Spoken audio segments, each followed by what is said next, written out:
Gusto mo ba kapatid na naisin ka niya araw-araw, gabi-gabi? Gawin mo po lamang ito. Yes, hello, magandang araw na naman sa inyong lahat mga kapatid. Maligayang pagbabalik sa aking munting channel, Lihim at Kaalaman. At sa araw na ito ay may ibabahagi na naman ako isang lihim na karunungan, ritual sa pag-ibig. Magiging patay na patay siya sa iyo, hindi siya mapapakali at hahanap-hanapin kanya palagi. Pero bago ang lahat mga kapatid, kung bago ka pa lang sa aking channel at gusto mong mga ganitong videos o sabihin, mag-subscribe na po at pindutin ang bell icons para lagi po kayong updated sa tuwing may bago po akong upload na videos. Maraming salamat po.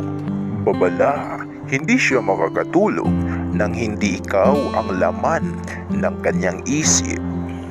Magiging patay na patay siya sa iyo, hindi siya mapapakali at hanap-hanapin kanya palagi. Kung gusto mong naisin kanya araw-araw, gabi-gabi, gawin mo po lamang ito mga kapatid.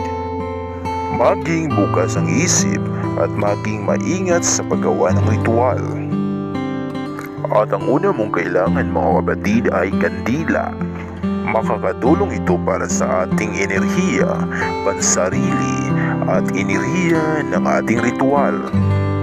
At bago mo sindihan ng kandila ay kumuha ka ng matulis na bagay. Ito po ang gagamitin nating pang-ukit sa ating kandila. At pagkatapos mga kapatid ay iukit mo ang iyong pangalan sa kandila at sindihan ang kandila. At habang nakasindi ang kandila ay isipin mo siya sa iyong isipan. At pagkatapos mga kapatid ay kumuha ka ng puting papel. Dapat ay malinis. Ito ay walang linya-linya. Isulat mo ang pangalan niya at halikan ito ng 3 beses. At pagkatapos mga kapatid ay isulat po ito. Isulat po ito sa malinis na papel mga kapatid. Dias malipos sa suli, asi, ikaw ang nais hindi makakatulog at mababalisa ka na ako ang laman ng iyong isipan. Sambitin po yan ng 5 beses mga kapatid. At pagkatapos ay patayin ang kandila. Gawin po ito mga kapatid sa tuwing Sabado ng gabi bago ka matulog.